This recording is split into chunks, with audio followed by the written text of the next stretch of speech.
If you did not know it already, you need to know it now. Duke quarterback Riley Leonard is the real deal, the absolute man. We discuss on today's episode of Locked On Blue Devils. Hi, everybody. Dick Vitale. Hey, make sure you listen, man, to Locked On Blue Devils with J.J. Jackson. He's awesome, baby. You are Locked On Blue Devils, your daily podcast on the Duke Blue Devils, part of the Locked On Podcast Network, your team every day.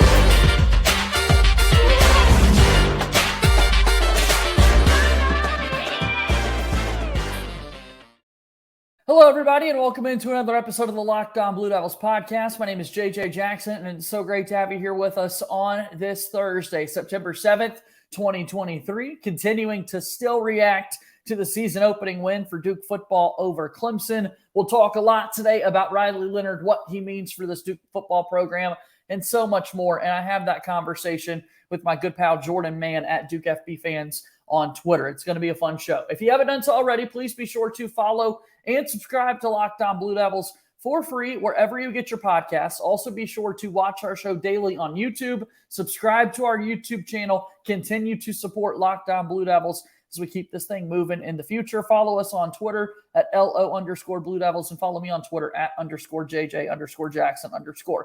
Without further ado, let me bring on my pal J Man, who joins us here on the program. And you were absolutely loving life on Monday night when Duke knocked off Clemson, man. Oh, yeah. I mean, loving life. I'm still loving life, Jacob. I mean, I've never experienced anything like this in my whole lifetime. I mean, it's obviously well documented. 1989 is the last time Duke upset a top 10 team. So for it to be arguably a once-in-a-lifetime experience, I'm not going to be like one of the players and coaches where they're moving on to week 2. This will be forefront of my mind for the rest of my life. So I'm going to look it all in.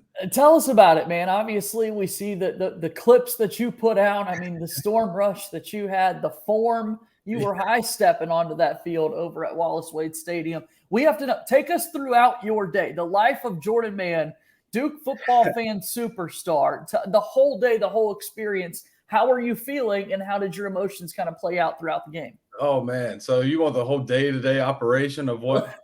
Let's make it happen. Oh, my gosh. All right, well, so I live in Charlotte, obviously, so I made the drive with my brother and one of our good friends, tailgated with the Hard Hat guys and Duke Football Talk guys, Section 17 podcast. Shout out to them. And, stayed hydrated with several beverages before about 5 hours before kickoff, and then wandered into the stadium. And then, it was very impressive. We got in there about 45 minutes till kickoff, and the student section was already packed. And I was like, okay, this is a great environment for the students. And then obviously the way parking is in Duke is it's a late arriving crowd because you have to park 1.5 miles away to get into Wallace Wade. So I wish they could improve that. But once everybody was settled in, man, the first quarter was rowdy. The blocked field goal Duke had in the first quarter it erupted at Wallace Wade. And really, that was the start of what was yet to come and proved key in the upset, man. It was Wally World. I love to call it Wally World. So it was electrifying for sure. Yeah, that's Wally World. I like that. ESPN was trying to throw out the Wallace Wade wackos during their telecast of the broadcast. We got to find something for the Cameron crazies that are already there. So, yeah, spitballing ideas is important to do here. Yeah, I love Wally World. That I think it's just a play on obviously Walmart, but Wally World, baby. I mean, it gets electrifying there. I love that. What about talking about electrifying? How about that touchdown run that the quarterback for Duke had? How was that? That? Is Leonard running towards you at that moment? Like, where are you located in the stadium as this is happening? So I'm like section 20, I think. So I'm on. It's going to the opposite end zone, and I just see him get wrapped up. But I could tell the way he was getting wrapped up, he was pushing through. But I did not think he was going to go 46 yards. When he broke free, we were, oh, crap. But then him and the DB were side by side. I'm like, he's going to get pushed out of bounds, but still a 20-yard run. And all of a sudden, he blows by the DB. And it's not a FCS defensive back that he's blown by. This is a top-ranked Clemson team. And he just scoots right by him with the speed. And I was like, being a Duke football fan is too good to be true. So I was like, he stepped out of bounds. I'm not going to celebrate. And then they clarified on further review that it was a touchdown, and then place erupted even louder. So it was just I'm still dumbfounded he scored that touchdown, but that's what makes Riley so special, man. Yeah, likewise. I mean, Riley Leonard is the real deal. We teased it in the open. We'll continue to talk about his status in college football, but continuing to talk about Duke just shocking the college football world. I mean, it's a massive night for Duke football engagement. People are referencing 1989 losing streaks against Clemson. We're all of a sudden having these big picture conversations of what this team can accomplish. As the rest of the second half was playing out, and we see Clemson get more and more opportunities inside the 10-yard line when they start to move the football a little bit. I mean, did that feel real? Like, I got to know, like, are you thinking the whole time? Or are you just the type of Duke football fan that thinks disappointment is coming? Like, what were you experiencing when Clemson kept putting themselves in scoring position? Oh, yeah. I mean, if you're a Duke football fan, you can't be optimistic when things are going well. You always have to think in the back of your mind something bad's going to happen. And I just kept thinking about the first possession Duke had where they kicked a field goal from the 4-yard line. I was like, that's going to come back and bite us. It's going to come back to bite us. And then obviously right away, first possession, you're already concerned. Yeah, I was already mad. I was like, you got to get 7 against a top 10 team. You can't go for 3. And so they had those chances, and I will never forget, I looked to my brother after the first fumble and the blocked field goal, and it was the first possession coming in the fourth quarter. I said, there's no way they're going to fumble again at the 1-yard line. Like, we're going to have to go and score. And right when I said that, I see Stinson with the ball in his hands running the other way for 70 yards. And I didn't even celebrate. My mouth was just like on the floor of Wallace Wade. I could not believe that we stopped him again at the 1-yard line. I mean, they had 2 first and goals and at the 1-yard line the whole game and resulted in 0 points. It's just the craziest experience I've ever seen. Yeah, so much of that stuff just doesn't make sense, as you're saying, for it to all come together that way. So massive, massive win for Duke football, 1-0 now on the season. They've got the full year ahead of them, and we'll talk about that in a little bit more after our first time out here on today's episode of Locked On Blue Devils. Locked On Blue Devils here today is brought to you by our friends over at LinkedIn. These days, every new potential hire can feel like a high-stakes wager for your small business.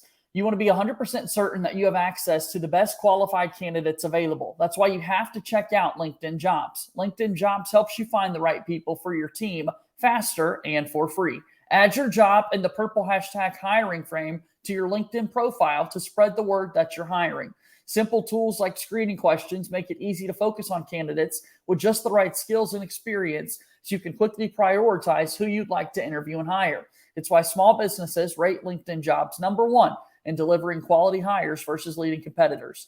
LinkedIn Jobs helps you find the qualified candidates you want to talk to faster. Post your job for free at linkedin.com/lockedoncollege. That's linkedin.com/lockedoncollege to post your job for free. Terms and conditions apply.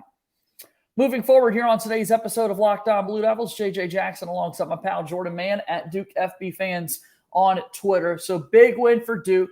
The whole country is talking about what this team can do.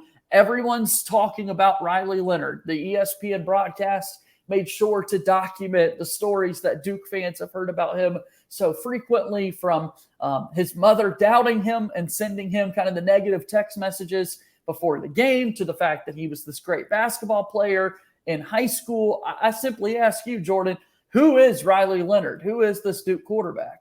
A stud. I mean, he is. He's a great kid. Like, first and foremost, dude's a great guy. Like, the viral clip of him like asking his professor for the extension and the professor saying no. Like, he's just a genuinely nice kid and just like brutally honest at times, like with asking for the extension. But he's the best, man. Like, he's everything you want a quarterback to be. Like, just not even like football wise, just smart kid, down to earth, and then competitive. And so, yeah, I mean, I love 13, and I think I like to say he's a great basketball player playing football. So we'll keep him as a basketball player first and foremost. I think he would agree with me. So yeah, great basketball player first. All right, so that's off the field. On the field, who is he? What do you see when you watch him out there playing? He's just a competitor, man. I mean, he is like, Elko has said it multiple times. He just turns on that switch where he is like the nice guy off the field, and then he comes on the field and he's going to bust you in the mouth. I mean, he has a little swagger to him. Like when he scored that touchdown, he did the little Jordan shrug after the touchdown. And I'm all about a QB talking the talk and walking the walk. So that's who he is, just an ultimate competitor and wants to win. And we all want to see him win these football games because it means big things for this Duke team. His decision-making, I thought, was incredibly impressive throughout this game. That Clemson defensive front had opportunities to get in his face and make big plays for their squad, but instead of taking a 7, 8, 9-yard loss in the result of a sack, Leonard makes the wiser decision, throws the ball away, lives to see another day. And, I mean, that's just maturity that you don't always see at this level in the ACC against a Clemson team that's got absolute dudes up there on their defensive front. Yeah, I mean, he went like if people box score watch, which multiple people will, and they see 17-33, that just doesn't do him justice. Definitely hurts the percentage, but it's a good play. It does, but it doesn't. Yeah, it shows that he throws the ball away. And Clemson, I can't remember what the stat was, but it's the first time Clemson hasn't had a sack in I think like 45 games, and that's an incredible stat. Like that's. One, shout out to the O-line, but two, shout out to the QB getting the ball away when it needed to be because they were in the backfield, but he had the wherewithal to get rid of it and no negative plays. So that's just, like you said, he did very well with reading defenses and not throwing any interceptions. The Duke offensive line, like we talked about last year, was first in the ACC in giving up the fewest sacks. They gave up 0 on Saturday, so we're already off to a great start. On Monday, we're already off to a great start in that regard for this team. The wide receivers, people want to talk about their performance this past Saturday. And while, Jordan, there wasn't many big-time plays from the wide receiver room, I think you could also kind of credit that to Clemson getting after Leonard, and he's got to make quicker decisions. The passing game has to get the ball out a little bit quicker, and so you're not seeing the big-time plays. That's why our 2 biggest passing plays on offense were quick dump-off passes to the running backs. Yeah, it looked like it gave me PTSD of Clemson not be able to defend the wheel route. I used to see that a little bit too much from Duke in like the 21 season, but that was, again, that's credit to Leonard. The second one where he threw to Jordan Waters, I think it was in the third quarter, where he looked like he was going through his reads, about to tuck and run because nobody was open, saw Waters in his peripherals, throws it, and he goes down the sideline for about 20 yards. I mean, that's just – take what the defense gives you, but also shows that Riley's pocket presence is unreal to where he doesn't panic. He doesn't just tuck and run when the first read's not open. He went through all the reads, got to the last read, and dumped it down for a 20-yard gain.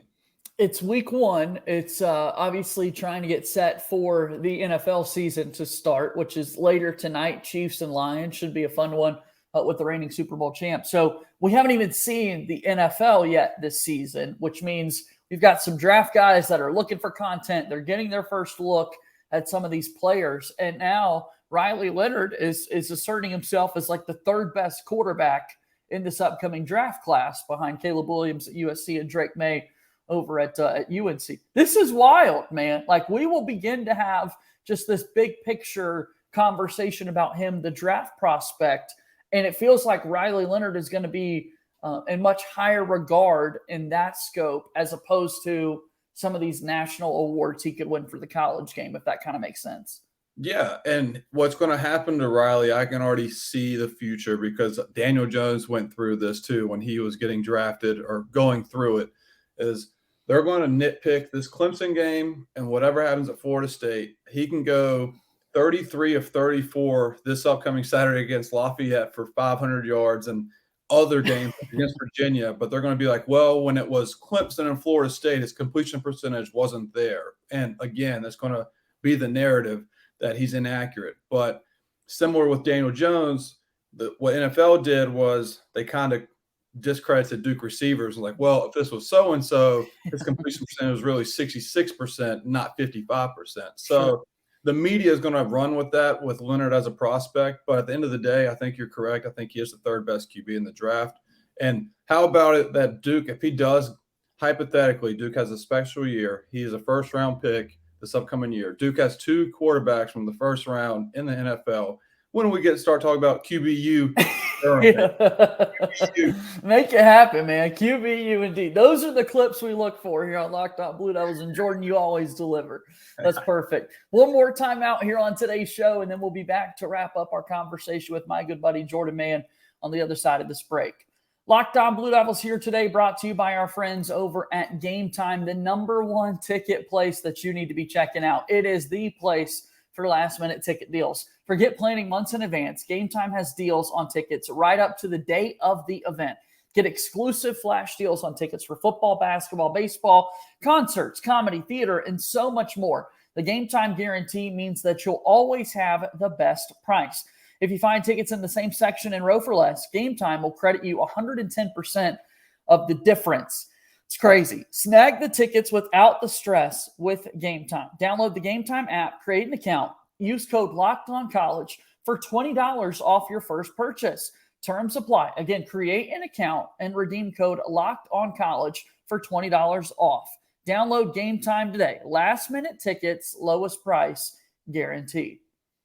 Final few moments here on today's episode of Locked On Blue Devils. JJ Jackson alongside my pal Jordan Mann. All right, at Duke FB fans on Twitter, go give him a follow. Plug some of your stuff, man. You've been really active this week. How much fun have you been having on what we used to call the Bird app? How much fun has that been? It's been a blast, man. I need to get a life, but I can't. I got every piece of content up. When you see ESPN, Sports Center, Barstool, everybody's tweeting about Duke football. That's what you kind of dream of as a Duke football fan when they're on the right side of things. I've seen Duke on the wrong side of clips for way too many times. But yeah, I'm actually coming out hopefully this week or today or tomorrow I wrote a piece about the game. It's very sentimental to me. My grandfather was at the Duke Clemson game in 1989. He passed away 12 years ago on Labor Day weekend. And then Duke won with me and my brothers in the stands against Clemson, who was also, again, a top 10 team for the first time. So my grandfather was there. We sat in the same section, coincidentally, as my grandfather did way back when. So I wrote a piece about that. So when that comes out, I'll tweet about it and hopefully people will read it. But yeah, it's very touching. It's very emotional for my father too. So I want to talk about that. Absolutely. Go check out all that work. Follow him on Twitter, your personal account as well, at Coach J Man on Twitter, X, whatever we're calling it these days. Go give it some love and check it out over there. So now we get set for the next few weeks ahead for this Duke football team. And is Duke on upset watch? I mean, now they're ranked. They're number 21 in the entire country. What's your perspective now on this Duke team? Well, I mean, honestly, this week will be, just get guys in and out, stay healthy, go against Northwestern. And then really the only blimp, I think, before the Notre Dame game is at UConn. UConn's defense looked pretty good against NC State. They covered, and that could be a game where Duke doesn't need to look ahead to Notre Dame, because if Duke's 4-0, Duke's going to be probably ranked in the top 20 at that point. And then Notre Dame, if they have a perfect slate, they're top 10. College game day in Durham. I mean, I am already on board for that. I will be the front of the line. But if Duke can basically be unscathed, 4-0 going against Notre Dame at home, that's going to be the biggest game since week 1 against Clemson. Yeah. Let me correct you for just a moment. Lafayette on Saturday, the Leopards, not the team down in Louisiana. Next weekend, Northwestern, and then the trip at UConn coming up for Duke. So a good feeling, kind of looking at the schedule, but definitely want to make sure that this team can continue to take care of business. Absolutely. Yeah. The one thing about being a Duke fan, you cannot guarantee a win. Trust me, I've tried to do that my whole life as a kid and try to will a win together. So Duke will go out and play. And I know Elko will have them in the right mindset. I mean, they upset Clemson, and he said already on to week 2 in the locker room. So I love that approach. As I'm sure you've heard, my message this week has been to Duke football fans that, look, last year, week 1, Temple, 30-0. And after that game, I had to kind of let people know other teams will score against Duke this season. That, unfortunately, that is not just going to be a trend that continues. And this is my message once again to Duke football fans, that the opponent is not as impressive as Clemson these next few weeks. And yet there is still a really high probability that they score more than 7 points, Jordan. I mean, just Yeah. understand some points will be scored regardless. That was one hell of a defensive performance from Duke. Yeah, absolutely. I mean, shout out to Santucci. His first career game as a defense coordinator by himself. I know he was co-DC and at A&M, but he was the fans at A&M from the message boards were ready for him to leave, and he comes to Duke and just shuts down the number 9 offense. I mean, literally, if it wasn't for Calhoun's mishap in the red zone, we might be talking about a shutout possibly from Duke, but obviously that's like hypothetical. But that would have been pretty impressive that Elko's first 2 years, the first 2 season openers were shutouts. Yeah, a good way to start it off. That's awesome. Well, Jordan, this is great as always. Always fun to have you on the program. Thank you once again for stopping by. We'll do this again soon, okay? Appreciate you, JJ. Thank you. All right. That's our pal Jordan Mann joining us here on today's episode of Locked On Blue Devils. Go check out all of his work. We're back at it again tomorrow. Connor O'Neill due up next, one of Jordan's good buddies, joining the show for us coming up on tomorrow's episode. That'll do it for today's show here of Locked On Blue Devils. Thank you for your support. Once again, go Duke. I'll talk to you tomorrow. Thank you and good day.